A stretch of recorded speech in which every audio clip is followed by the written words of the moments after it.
In terms of musical focus and songwriting, over the years, I early on always knew again that I wanted to play guitar, and that I was interested in rock guitar. And I played in quite a few bands, and a lot of the material that I focused on, and still do, is original material. I've had my fair share of experiences in the way of playing in cover bands and that type of thing, and I think it's an awesome place to really learn and take, in terms of influence and information that can form you as a player, take some things away from that. For me, over the years, I've really focused on honing in and developing my songwriting skills, and that's whether it was in a band environment or now where I'm working on.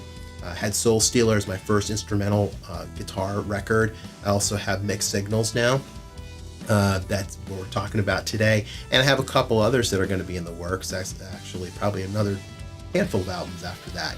But my focus is, again, always to what can we offer in this song that's memorable? What can we offer in the way of a melody that someone can walk away with, or maybe be humming the rest of the day?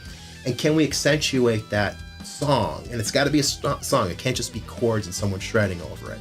It's got to be something that, again, it's melodic, it's got a hook, it's memorable, and that, yeah, a guitar player would like, but also a casual listener, anyone who just checking it out, they might be saying, hey, where's the lyrics here? But I actually do remember some of the stuff that I'm hearing here in the way of a hook. So that's my focus, is to write the best song I can write.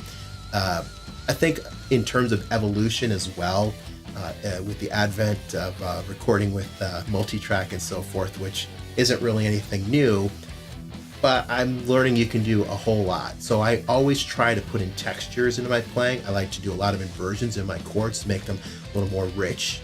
So instead of playing maybe just a power chord with a 1 and a 5, I can add a major or minor third and do different types of chord inversions to really make it more interesting. And then I don't know if it's a deliberate layer, but also do a lot of things from everything from volume swells and staccato parts, all of these types of things to try to build like an orchestration instead of just a hard, chord progression. That's the genesis, that's the root, but then there's all these things that we build onto it to make it a more interesting listen.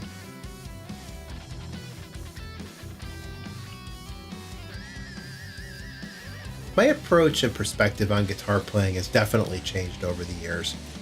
I've heard it said many times before by a lot of the players that I'm influenced by. Again, players anywhere from Joe Satriani and Steve Vai, John Petrucci, George Lynch. All of these players kind of went through an evolution, and I feel like I've kind of gone through the same thing as well. When I was younger, it was definitely in the heyday of the shred era. So there was a lot of emphasis on speed. Who could play the fastest? What was the most furious part of the solo? That type of thing. And I still really enjoy that quite a bit. But in the way of, over the years and the different projects that I've been a part of, for instance, with Third Wonder, that was more of a straight ahead rock type of thing. Even from back at that point, I always wanted to be able to say, listen, it's about melody. It's awesome if you can shred. It's awesome if you can play fast. There's really a lot of cool elements to that. But it's a lot more something you can appreciate, I think, when you're able to vary it and have peaks and valleys in your playing, different moods and feel. So to vary those things, to use a lot of melody. And over the years, like I said, some of the players I've heard from in the past, they go through that process where they say, first it was all about how fast could you be. Now it's about, can you write a song? Where's the hook? What's the melody? And can you accentuate it with some cool stuff on the guitar? And I learned a lot about that. For instance, when I play with the band Fear of Flying, progressive band, I learned a lot about dynamics, about sitting within the context of a mix in the right way, not just being all the way up front, which can be fun.